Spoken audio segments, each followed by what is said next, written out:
لقد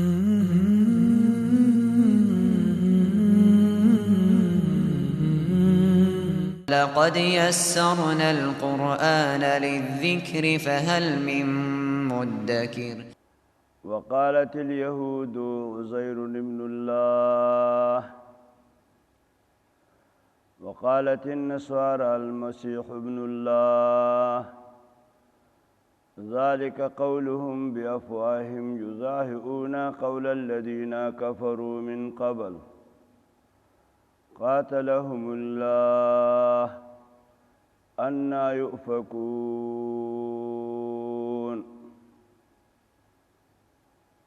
دا د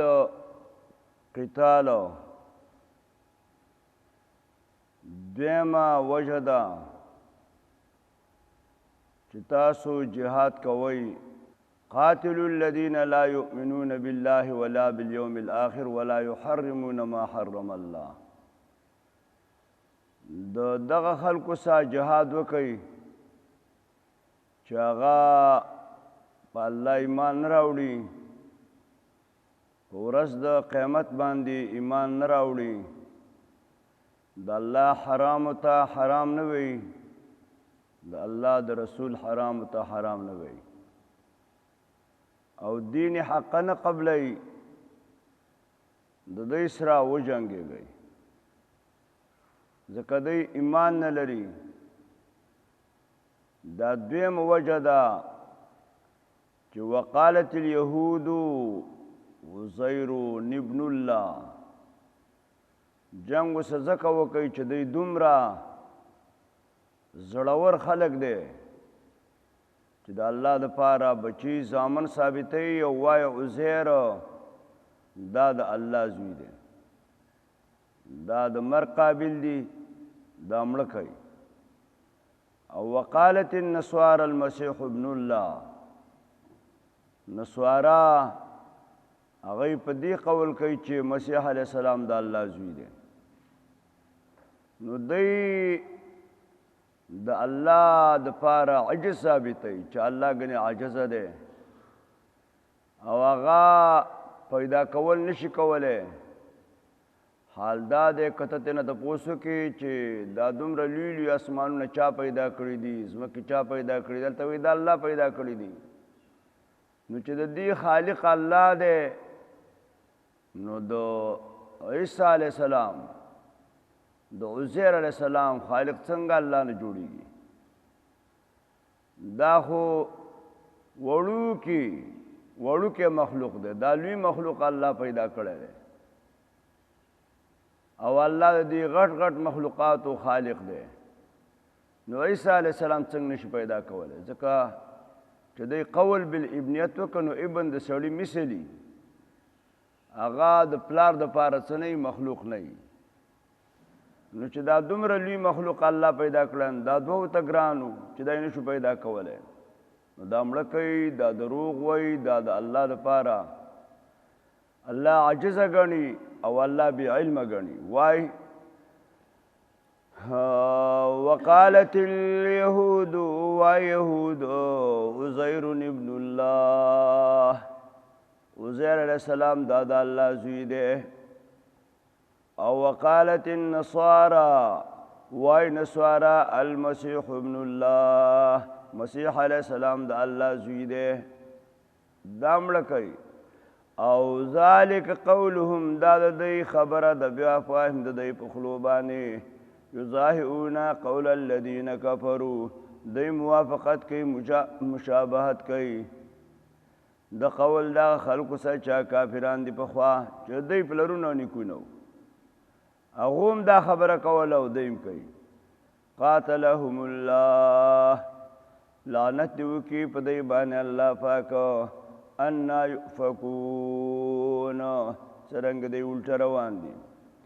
او اتخذوا احبارهم. دا د قتال بله وجه ده چې دوی سره جنګ وکړي،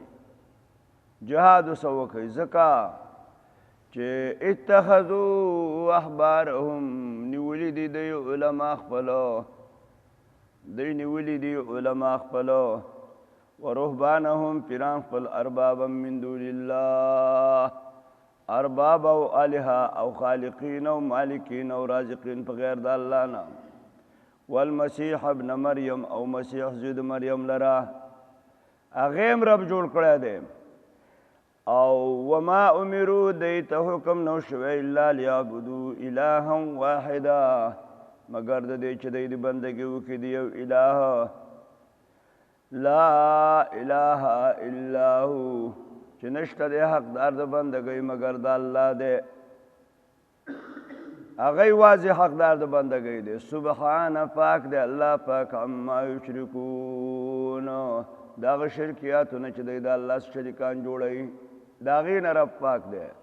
او یریدون غواړي دی ان یطفئوا نور الله چې دی ملکی نور د الله پاک په خپلو خلو باندې دی دا پکې کوي او حق په ډېر بد لګېږي نو په دې باندې دی غواړي چې توحید ملکی او کتاب د الله هغه ملکی ویأبى الله انکار کوي الله دار یو شي نه الا یتم نوره مگر د تمام اولو د خپل نور نه ولو کرها الکافرون اگر کې بدګړي کافرانو او هو الذي الله غزاد دی ارسل رسوله اتمام د نور د سکی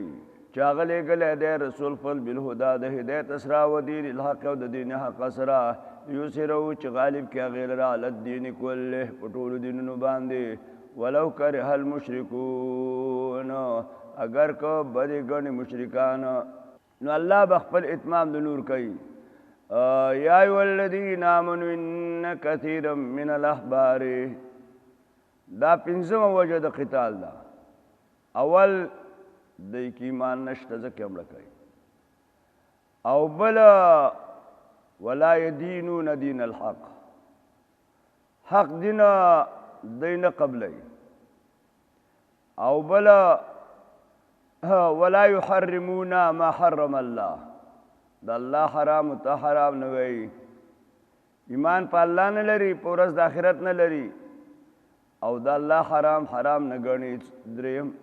ولا يدينون دين الحق حق دین نه قبلی سلورم وقالت اليهود عزير ابن الله دا وقالت النصارى المسيح ابن الله او بل اتخذوا احبارهم ورهبانهم اربابا من دون الله پنځم یا ایها الذین آمنوا اے د ایمان خاوندانو جهاد کوي داخله کوجنه ولی ان كثيرا من الاحبار بشک ډیر علماء والرهبان او ډیر پیران لیا کلون اموال الناس دی خوري مالونه د خلکو بالباطل په باطل باندې ويسدون عن سبيل الله او دا خلک بندي د الله د لارې نه نو دی دا د الله کلام دی واقعیت وی دا دی چې ډیر مولانو ان کثیرا دا ان د تحقیق د پاره دی نو بیشکا ډیرو من الاحبار د علماؤنا والرهبان او د پیرانونا بیشکا ډیر علما او ډیر پیران صاحبانو لا یاکلون اموال الناس بالباطل د خوري مالونه د خلکو په باطل باندې هغه پیریم دی د پاره کړی دا چې د خلکو مال په لوټ کما او حبل علم د دې د پاره کړی دی چې د خلکو جبونه تش کما او خپل جوړا کم د دې د پاره دا علم دی نو دا غي د وجنا د خلکو سره جهاد وکړي چې دا په باطله د خلکو مال نخره ویلې سالنا فی الامین سبیل دا می مال چې زخرما په دې کې زکم ملامت په ځان نه غړما او په دې کې ما باندې کوم ملامت نشته خوري هم په نارواو باندې او به وت حلالم وای چې دې کوم ګناه نشته دا مړه کوي د دې چټونه وای دا قابل دي نه دي چې تاسو په دې پسې لاړ شئ وای یا ایها الذین آمنوا اے د ایمان خاوندانو ان کثیر من الاحبار والرهبان بشک ډیر د علماو نو ډیر د پیرانو نه لیاکلون اموال الناس بالباطل دی خوري مالونه د خلکو په باطله طریقې باندې. هغه عبدالله ابن مبارک یو شاگرد یو دغه تلی کې عالم ته هغه هم دغسې قضا قبوله کړې وه قضا چې ته څرنګې قاضي شولې تا علم د دې لپاره کړی و چې ته قضا قبلې قضا کې خو ته رشوتونه یي پیسې نو ورته وایي یا جاعل العلم له بازیا تستاد بها اموال المساکین. اے علم دی باز کو د علم نه دی باخا او باز جوړ کو یا جاعل العلم له بازیا تستاد به اموال المساکین. په دې باندې د مسکینانو مالونه ښکاره احتلت للدنيا ولذاتها بحيلة تذهب بالدين. دا د دنیا ته حیله جوړه کړې ده او په دې باندې ته دین ختمه. هغه عبدالله ابن مبارک ته خط رالیږي چې ته کوم طالبان څوک د سرۍ راویلېږه چې زه په وظیفو باندې مقرر کړم نو هغه ته شعرونه رالیکي چې تا اوس د علم نه بعضو باخه جوړه کړې ده په هغې باندې لګې د خلکو مالونه ښکار کې. طالبان هم په دې جرم کې اچوي زما ملګري نور هم په دې جرم کې اچوي. نو دا علم د دنیا دپاره یو جال جوړ کی او بس په دې جال باندې میان نسی بعضې جوړ کی باخې جوړه کی په هغې باندې د خلکو مالونه ښکاره او خلک پسې رواني. مولانا صاحب دی خلکو پسې اقتدا کړي د الله کتاب فرید هم په هغه پسې رواني. هغه یو شاعر وی وهرب عن المتاکلین بدینهم والجائرین فبئس مثوى الجائرین. وای وهرب عن المتاکلین بدینهم والجائرین فبئس مثوى الجائرین. دا خټور پرېږده چې دی ټول دین وخوړه هر څه چې خوري بس دین یې ورته ذریعه جوړه کړې ده. دا ظالمان دي د دې ظالمانو دې پسې اقتدا مه کوه او په دې پسې ځمه. اقتدا چې کې فاذا اقتدیت فبالکتاب وسنة المبعوث بالدین الحنیف الطاهر. اقتدا چې دې کوله نو دا د الله په کتاب پسې وکړه او د محمد رسول الله صلی الله علیه وسلم په سنت پسې وکړه. نور دا شیان پرېږده. ثم الصحابة عند عدمك سنة فأولئك أهل نهى وأهل بصائر. بیا د دې نه وروسته د قرآن د سنت نه وروسته صحابه دي هغو پسې اقتدا وکړه. دا د عقل خاوندان دي دا د بصیرت خاوندان دي دا د سنت خاوندان دي په دې پسې ځه. فكذاك إجماع الذين يلونهم من تابعيهم كابرا عن كابري. الدين بعد بعد الدين هغه خلکو اجماع تابعین اجماع هغې پسې ځه چې هغې د یو بل پسې روان دي نو هغې پسې ځه. دا متاکلین او دا خوراک کوونکي په دین باندې دا پرېږده د دوی نه لاړ شه. وایي یا ایها الذین آمنوا د ایمان خاوندانو ان کثیرا من الاحبار بشک ډیر علما او رهبان ډیر پیران خوري مالونه د خلکو په نارواو باندې او ويسدون خلق بندي د الله د لارې نه په خپلم بنديږي والذین خلق یکنزون الذهب چاغي جمع کوي سرو او خزانه کوي او جمع کوي سرو لره او سپینو لره ولا ينفقونها فی سبیل الله نه خرج کوي د الله په لارې کې نو فبشرهم خبر وتورکا بعذاب علیم عذاب درناک باندې دا هغه خلق دی چې خپل مال دا غنه خزانه جوړي خزانه څه معنا کنز ته نه جوړي خزانه ته جوړي یعنی دا الله چې کوم حقوقي او د دې مال کې چې کوم حق د الله دی هغه نه ورکوي چې هغه زکات دی نو د مال نه زکات نه وباسي نو الله وی چې دغه مال چې دا تینا زکات نه وباسي دا خزانه ده اگر که په مقدس مکه باندې ده هغه مال چې هغې نه د الله حق ورکړی کېږي د مال کې چې څومره حق د الله دی هغه سړی ورکړي اگر که په مقدس مکه باندې سړي په اووه ځمکه کې خښ کړی په مقدس مکه او کاغه په اووه ځمکه کې خښ کړی خو هغې ته خزانه نه ویلی کېږي چې حق د الله ته ورکړی کېږي هغه مال چې د هغې نه د الله حق نه ورکړی کېږي نو که د سړي په جب کې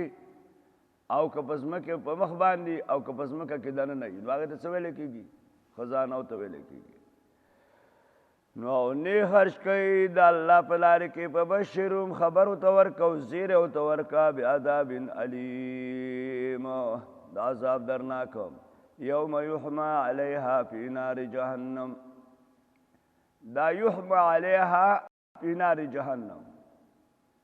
دا اصل کې تحمى النار علیها تحمى النار علیها احما ور نه ګرمېږي ور بل شی ګرموي ور په خپله ګرمي هغه بل شي لره ګرموونکی احما د اور دپاره چې ثابته شوې ده دا مبالغتن بیا اور حذف شوی دی نار اسناد د پیال شوی دی جاری مجرور ته علیها ته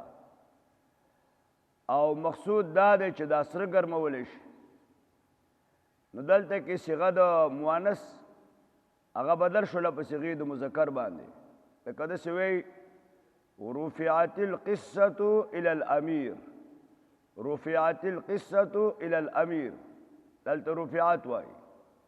چې اسناد قصتو ته وشي کله چې قصتو لرې شي او جار مجرور ته وشي نو رفع إلى الأمير رفع إلى الأمير دلته هم دغه وایي یوم پاغه ورځ باندې یحمى علیها چې ګرمولی به شي دا سره او سپین په اور د جهنم کې فتکوا بها جباههم داغلی کېږي به په دې باندې مخونه د دی وچولي د دی دا وچولی تندي د دی دا پې داغلی کېږي وجنوبهم او ډاډې د دی وزورهم او شاګانې د دی دا به پې وداغلی شي دا ولې وایي و به داغلی شي د دی مخونه او تندي وچولي دا به پې وداغلی شي او وجنوبهم ډډې د دی دا به وداغلی شي وظهورهم شاګانې د دی ولې دله چې څوک راشي فقیر مسکین او دا مالدار وي چې ته مال د الله درکړی دی الله مالداره کړی په دې مال کې د الله حق ورکا زه مسکین او بیچاره او یو څه پکې مال راکا نو د ده اول وچولی تریو شي دا تندی داسې تریو کي او خپل وچولی وران کي بیا چې هغه ته بیا ووایي د ده د خفګان شکل یې ښکاره شي او وچولی یې دغه شي دا تریو شي چې هغه اصرار وکړي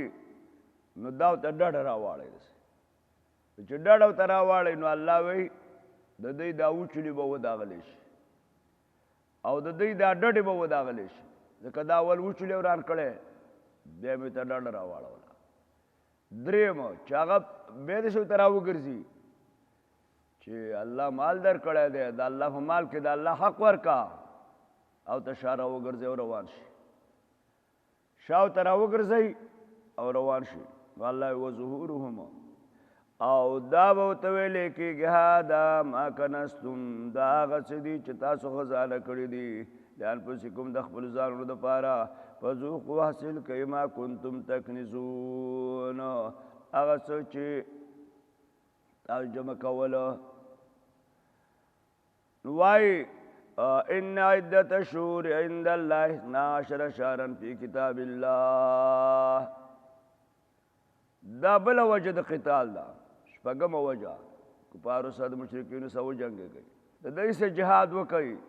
دوی لګېږي د محرم حرمت هغه ماتوي او د محرم د هغه میاشتې چې هغه د حرمت میاشتې دي د هغې حرمت ماتوي او لګېږي د هغې حرمت په ځای باندې نه ساتي نو ځکه د دوی سره جهاد وکړي وایي ان عدت الشهور بیشکا شمار د میاشتو په نزد د الله باندې 12 میاشتې دي په کتاب الله د الله په کتاب کې یعنی لوح محفوظ کې او یوم خلق السماوات دا 12 میاشتې دي د هغې ورځې نه چې الله اسمانونه پیدا کړي دي ځمکې پیدا کړي دي منها 4 حرم باس د هغې نه 4 میاشتې دي چې هغه د عزت میاشتې دي رجب دی رجب د ازبرګه میاشت ورته وایي او بل شوال د روژې نه وروستنۍ میاشت دواړه اختر میاشت بل ذوالقعده او ذوالحجه دا 4 میاشتې دا د عزت میاشتې دي او ذلک الدین القیم دا دین مضبوط دی فلا تظلمو تاسو ظلم مه کوئ فیهن په دې کې په چا باندې به ظلم نه فیهن په دې کې انفسکم په یو بل باندې او وقاتلوا المشرکین بیرته د صورت دعوا هغه واپس کوي او ذکر کوي الله وایي مړه کوي مشرکینو لره کافة ټولو کما یقاتلونکم لکه څرنګه چې دوی جنګ کوي ستاسو سره کافة ټول واعلموا پوه شئ ان الله مع المتقین د الله نصرت دا د متقینو سره دی او انما النسیء زیادة فی الکفر دوی به لګېدلو د هغه میاشتو د حرمتو باقله به ویلي وایي خو دا میاشت د حرمت ده دې کې به جنګ وکړو او دا حرمت به موږ بلې میاشتې له ورکړو الله وایي دا کارونه مه کوئ انما النسیء او بېشکه تاخیر د حرمت دا زیادت دی په کفر کې او یضل به ګمراه کولی شي په دې باندې خلک کافران دي یحلونه دوی حلالوي دا تاخیر عامن یو کال کې تاخیر تصور کی جواز نو دی حلالوي تاخیر لرا نسیء دا هو ضمیر هغې ته راجع دی میاشتو ته دی یحلونه حلالوي دی تاخیر لرا یا دی میاشتو لرا عامن یو کال و یحرمونه حرام یا غې لرا عامن بل کال لیواتیو دې دپاره چې پوره کړي عدت ما حرم الله شمار د هغه څه چې الله ته حرمت ورکړی دی نو فیحلوا ما حرم الله او دی حلالوي هغه څه چې الله حرام کړي دي زین لهم سوء اعمالهم ښایسته شوی دی دوی ته ګنده اعمال د دوی والله الله چې دی لا یهدي القوم الکافرین دا الله نه قوم کافرانو ته یا ایها الذین آمنوا دعوه ذکر شوله نو اوس منافقانو ته الله زجرونه ورکوي وایي یا ضعیف مسلمانانو ته چې کم کمزوري مسلمانان دي هغو ته زجر ورکوي وایي یا ایو الذین آمنوا د ایمان خاوندانو مالکم ستم در لګېدلی دی په تاسو باندې څه عذر دی په تاسو لره اذا قیل لکم انفروا کله چې ویلی شي تاسو ته لاړ شئ فی سبیل الله جهاد ته لاړ شئ اثاقلتم الی الارض تاسو واپس کېږئ ځمکې ته بس داسې جوور غوندې ځای هم خوښ دی دا سپک شی چې سپک باد چې راشي هغه پورته ځي او درون شی چې هغه جوورې ته ځان غورځوي درون شی جوورې ته ځان غورځوي نو تاسو ته چې وویلې جهاد ته لاړ شئ تاسو ولګېږئ ځان داسې ځای ته پناه کوئ چې څوک هم نه ویني نو وایي یا ایها الذین آمنوا ای د ایمان والو څه عذر دی تاسو لره کله چې ویلی شي تاسو ته لاړ شئ د الله په لارې کې استثقلتم الی الارض تاسو واپس شئ ځمکې ته اردیتم تاسو خوشحاله وئ په ژوند د دنیا باندې د آخرت نه فما متاع الحیات الدنیا نه دی ژوند د دنیا فی الآخرت په مقابل د آخرت کې الا قلیل او نه دی سامان د ژوند د دنیا په آخرت په مقابل د آخرت کې الا قلیل مگر لږ دی الا تنفروا که تاسو نه ځئ یعذبکم در بکی الله پاک تاسو ته عذابا علیم عذاب درناک ویستبدل قوما غیرکم را به ولي یو قوم غیر ستاسو نه ولا تضروه شیئا ضرر نشي رسولی تاسو الله ته دی شي بل قوم پیدا کی او تاسو الله ته ضرر نشي رسولی والله علی کل شیء قدیر الله پر شبان قدرت لرونکی دی او الا تنصروه که تاسو کومک نه کوئ د الله پاک د دینو د الله سره مرسته نه کوئ که تاسو نصرت نه کوئ د الله سره او د الله د دین سره او د پیغمبر سره الا تنصروه که تاسو کومک نه کوئ د محمد رسول الله صلی الله علیه وسلم سره داسې نصرت وکئ د دې پیغمبر نصرت وکئ که نه کوئ پس ینصره الله الله به کومک وکړي الا تنصروه که تاسو کومک د رسول الله صلی الله علیه وسلم سره ونه کوئ او د ده نصرت ونه کوئ نو پس ینصره الله تی مه کوه الله به وکړي ولې الله کړی دی نو فقد نصره الله امداد کړی د ده سه الله پاک اس اخرجه الذین کفروا کله چې وویسته د لره کافرانو کله چې وویسته د لره کافرانو ثانی اثنین دا دویم و د دوونه او اسما فی الغار کله چې دا دواړه په غار کې وو اذ یقولو لصاحبي کله چې ویل خپل ملګري ته لا تحزن ان الله معنا مه خفه کېږه غمجن کېږه الله زموږ ملګری دی هېڅ خفه چې نشې حزن غم چې ونه کې نو فانزل الله راولېږه الله اطمینان خپل ده ته وایده محکمې که ده لره بجنودین په لښکرو سره لم تروها چې هغه لښکرې تاسو نه لیدلې وګورئ الله و الا تنصروه که تاسو د محمد رسول الله صلی الله علیه وسلم کومک نه کوئ او د ده نصرت ونه کوئ نو ګورې الله به کومک وکړي ولې فقد نصره الله بېشک امداد کړی دی د سره الله پاک د ده کومک رب کړی اس اخرجه الذین کله چې وویسته ده لره کافرانو ثانی اثنین د مکې نه وویسته او په هجرت باندې روان شو ته هجرت یې کوو او دا روان و ثانی اثنین دا دویم و د دوونه یو دا و بل ملګری ابوبکر صدیق و دا دواړه روان او اسهما فی الغار کله چې دا دواړه په غار کې اذ یقولو لصاحبه کله چې ویلې خپل ملګري ته ملګری څوک و ابوبکر صدیق و دا ابوبکر صدیق صحابیت دا په قرآن باندې ثابت دی بکر صدیق وای تاسو دا آیات ولولئ الا تنصروه فقد نصره الله نو چا ولستو دغه چې راغی اذ یقول لصاحبه هغه ته والله انا صاحبه په الله مې قسم وي دغه ملګری زوما نبی علیہ السلام چې کفار راویستو نو د دې لارې ملګری دغه زوما نو دغه صحابیت دا په قرآن باندې ثابت دی د رسول الله صلی الله علیه وسلم د هجرت دا یوه ډیره دغه واقع ده، د سړي زړه خفه کوي او پریشانه کوي او د کافرانو ظلمونه زیاتې او ظلم چې کوم په مسلمانانو باندې شوی دی نو سړی حیرانوي او تعجب کوي چې یا الله دې خلکو څه زیاتې کړی و چې دې ظالمانو دغسې په عذابول غیر حق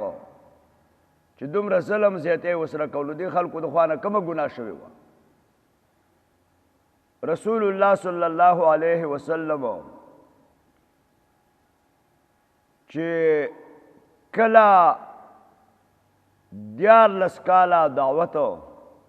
د مکې والو ته ورکړ او 14 کال د نبوت شو، نو په 14 کال د نبوت باندې یا 14 کال د نبوت باندې د مدینی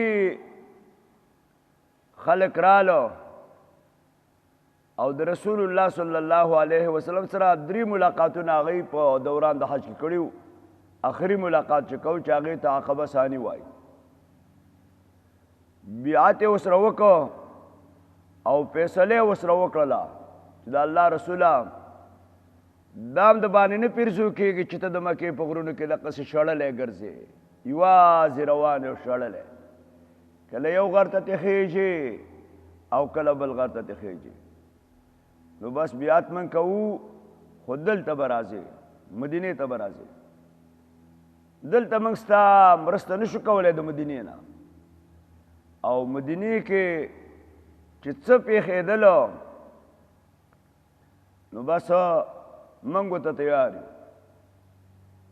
د عبدالله ابن رواحه ورته په دغه بیعت کې وویلې د الله رسول سره روان دی، ته څه شروط د ځان دپاره وتړه په موږ باندې او څه شروط د الله دپاره په موږ وتړه. هغه ټول پیش کړه ورته، دا شرط د رب دپاره تړم او دا د ځان دپاره. او هغه وویلې په بالرأس والعین. دا بیعت چې وشو نو رسول الله صلی الله علیه وسلم خپلو صحابو ته اجازه ورکړه چې ما خوب لیدلی، په خوب کې مې ستاسو کور د هجرت لیدلی دی چې هغه یو داسې دار دی چې هغه په مابین د 2 ډیرکو کې چې هغه د تورو کاڼو والا ډیرکۍ دی هغې کې واقع دی. مدینې ورته وښودله، هغې له ځای هجرت ته. خو د هجرت آسان کار نه و. هجرت معنا دا وه مال دی قربانی کا چې څه مال د سره دی د دې نه به تېر شي. د هجرت معنا دا وه نفس قربانی کا، د نفس نه به هم تېرېږي. ځکه کافرانو مشرکین د مکې دا پرده وه، دا د دوی په منځ کې حایل و، نه یې پرېښودل څوک، نه په مکه کې پرېښوده او نه بهر ته پرېښوده چې دا یې د بهر ته لاړ شي او موږ ته دې په بل ځای کې کوم سنګر او کومه مورچه ونیسي. دې ته یې نه پرېښودله. چې نه یې پرېښودله نو داسې آسان خبره نه وه. هر څوک چې به ووته او پټ به ووته، غلی به ووته چې څوک را باندې خبر نشي، او بیا چې به ووته نو دا مو ته پته نه وه چې زه به د لارې په کم ځای کې هلاکېږم، په ابتدا کې، په وسط کې که په آخر کې. د هلاکت ځای یعنې دا خلاص ځان هلاکت ته مخ کولو دا پته ورته نه وه. هغه مستقبل ته روان و چې هغه مشهول مستقبل و او د دوی نه پناه مستقبل و، پته نه لګېدله. ضرور به ضرور د هلاکت څخه مخ کېږم، خو چې ابتدا کې به که انتها کې به. زه تاسو ته د دې یو 3 نمونې ویمه چې د مهاجرو سره چې کومه وضع شوې ده او دې د مکې مشرکینو کړې ده. یو د هغې نه ابو سلمه و. ابو سلمه رضی الله تعالی عنه چې کله اراده د هجرت وکړله نو خپلې بیبي ته یې ویلې ام سلمې ته رضی اللہ تعالی عنہ دیتے ویلے اے ام سلمے دی مشرکانو د مکې نه نور زدیزی ال راغلی ما او تا تم پته تا تم ډېر تکلیف ورسېدو که ستا خوښه وي دا مکه به دوی ته پرېږدو او ما او تا به بل طرف ته لاړ شو زوی ستا د مکې نه ځان وباسو هغې ورته ویلې سمعا وطاعتا ډېره خوشحاله یم ګنې خپل کور پرېښودلو بیا د چوپړۍ معلومه نه ده د ځای معلوم دی دا هغه دور دی چې لا دا یو کال مخکې د بیعت د عقبې ثاني نه دا مخکې تللی دی د ټولو مهاجر نه دا مخکې تللی دی مدینې ته دا لا دومره خطرناک خبره نه وه نو هغې ورته ویل بلکل زه تیار یم چې کوم جهاد ته ځي او ښځې چېرته خپل کور پرېږدي خو دا د ایمان نه ډکه ښځه وه بیکاره ښځه نه وه بلکل تیار یم وایي نو راځه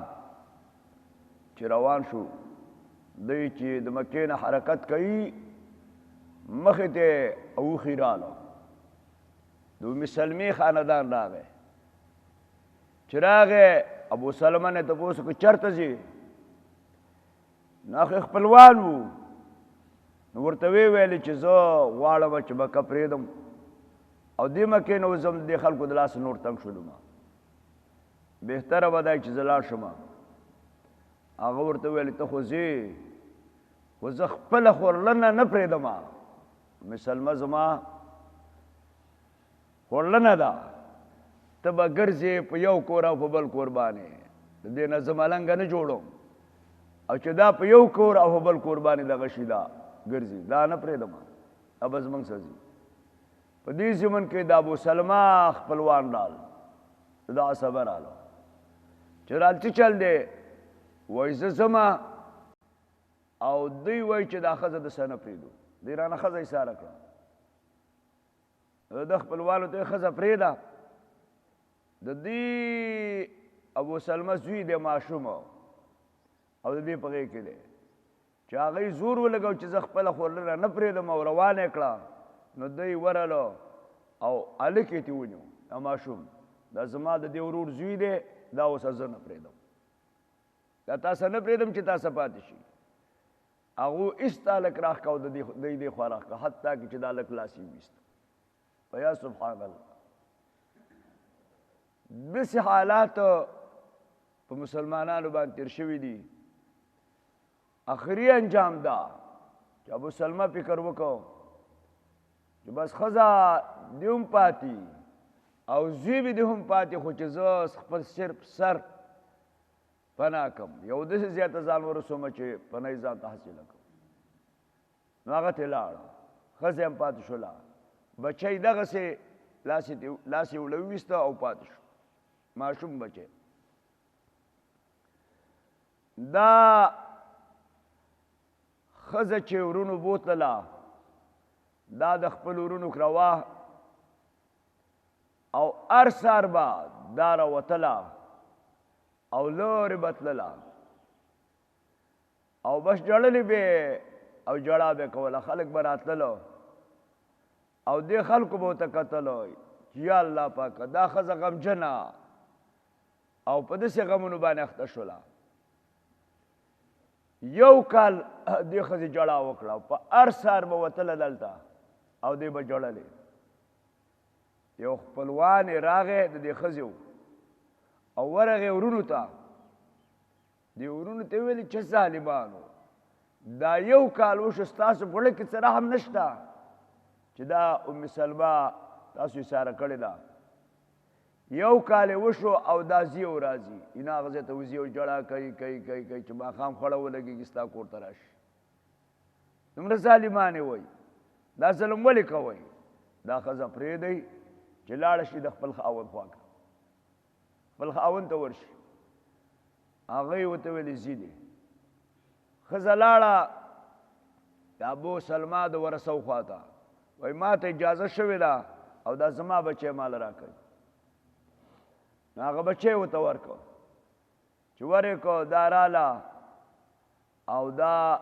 چې راووتله دا زی هجرت کوي نو هلته یو ځای کې ناسته ده د عثمان ابن ابي طلحه دا راغی ام سلمې څه کوي دې ځای کې وایي زه د خپل خاوند خواته 500 کیلومتره مزل دی مدینې ته وایي ته څنګه تلی شې ته خو نه دسه سورلي شته نه دسه سړی شته څنګه ځې بس د الله په توکل باندې روان یم وایي زه دې اوښ ته وخېږم اوښ ته یې وخېژوله په خپله دې دا راکوش شو اوښ یې د جلب نه ونیو او دا یې روانه کړه 500 کیلومتر مزل یې پرې وکړه او دا یې ورسوله دغه ته د مدینې ته چې کله قبا ته ورنږدې شو قبا یې ولیده چې هغه قبا ده مهاجر چې اول تله قبا ته به تله نو ورته ویل ام سلمې ستا خاوند په همدې قبا کې دی او یې هغه قبا ده د اوښ نه کوزه شه او ورشه وله هغې هلته کوزه کړو دا ته بېرته را وګرځېدو دغه ځای نه ام سلمه لاړه او خپل خاوند یې پیدا کړ او قبا ته ورله دا یوه نمونه د هجرت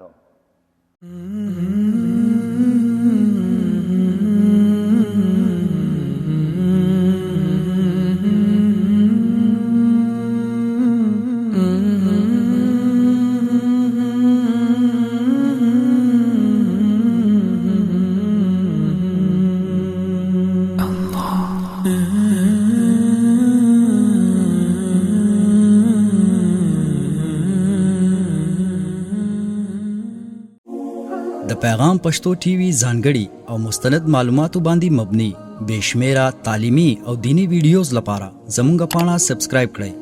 او زموږ د نوي ویډیوز نه د اپډیټ لپاره په بیل آیکن کلیک کړئ